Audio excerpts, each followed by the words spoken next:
com a palavra o vereador Reis. É um comunicado de liderança com a anuência do novo líder, que foi escolhido hoje pela bancada do Partido dos Trabalhadores, o nobre vereador Senival Moura. Senhor presidente, também quero fazer homenagem a todas as mulheres, dar os parabéns a elas por esse dia, o Dia Internacional das Mulheres. A gente sabe das dificuldades, das diferenças, a gente sabe das violências que são praticadas contra as mulheres. Mesmo com a Lei Maria da Penha, a gente ainda sabe o número de casos que vão parar na delegacia. O nosso reconhecimento por tudo que elas têm feito por nós e a nossa gratidão a elas por nossa existência. Senhor presidente, eu quero falar também da violência praticada na sexta-feira, no dia 4/3, contra o presidente Luiz Inácio Lula da Silva e sua família, contra o Instituto Lula, contra a ex-deputada Clara Ante e outros cidadãos ligados ao ex-presidente. É uma agressão ao Estado Democrático de Direito que atinge a toda a sociedade brasileira. A ação da chamada Força-Tarefa da Lava Jato é arbitrária, ilegal e injustificável, além de constituir grave afronta ao Supremo Tribunal Federal e ao Estado Democrático de Direito. Não se justifica o mandato de condução coercitiva contra um ex-presidente que colabora com a justiça espontaneamente ou sempre que convidado. Lula já havia prestado informações e depoimentos em 4 inquéritos, inclusive no âmbito da Operação Lava Jato.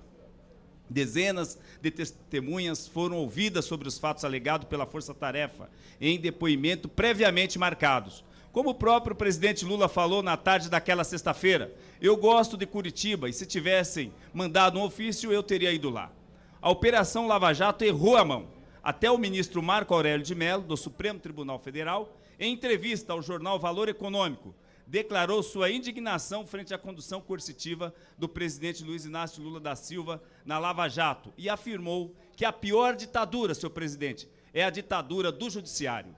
Segundo ele, a condução coercitiva foi um ato ilícito, porque para se usar coerção é preciso que houvesse uma recusa e uma intimação prévia. O ministro disse mais, até o regime de exceção observava essa norma. Não se justifica a quebra do sigilo bancário e fiscal do Instituto Lula e da empresa Luiz Inácio Lula da Silva, Palestra, pois a Lava Jato já havia recebido da Receita Federal, oficialmente, todas as informações referentes a essas contas que foram objeto de minuciosa avaliação fiscal no ano passado. No entanto, o sigilo bancário e fiscal do presidente Lula já havia sido quebrado, compartilhado com o Ministério Público e vazado ilegalmente para a imprensa. Mas, de qualquer maneira, o presidente Lula também declarou que autoriza a qualquer tempo a quebra de seu sigilo bancário e fiscal, porque ele não tem o que esconder. Não enriqueceu, não usufruiu de favores ilegais, não cometeu nenhum crime contra o Estado e o povo brasileiro. O presidente Lula não tinha e não tem o que responder sobre um apartamento no Guarujá que não é e nunca foi dele, e sobre um sítio de amigos em Atibaia, onde ele passa seus dias de descanso. Além de esclarecer a situação do apartamento em nota pública, na qual chegou a expor sua declaração de bens e informações prestadas por escrito ao Ministério Público de São Paulo. O ex-presidente prestou esclarecimento sobre o sítio de Atibaia em ação perante o Supremo Tribunal Federal, que também é de conhecimento público. O objetivo dessa violência, determinada pelo juiz Sérgio Moro, foi expor o presidente Lula a um constrangimento público. Tentaram prejudicar e fazer ruir sua imagem. Tentaram fazer com que os brasileiros deixassem de acreditar e apostar em Lula, que é o maior líder operário que a classe trabalhadora produziu no mundo. Mas o tiro saiu pela culatra. Lula sabe quem é e o que fez pelo Brasil. Por isso, ele declarou que a Lava Jato acertou apenas o rabo da jararaca.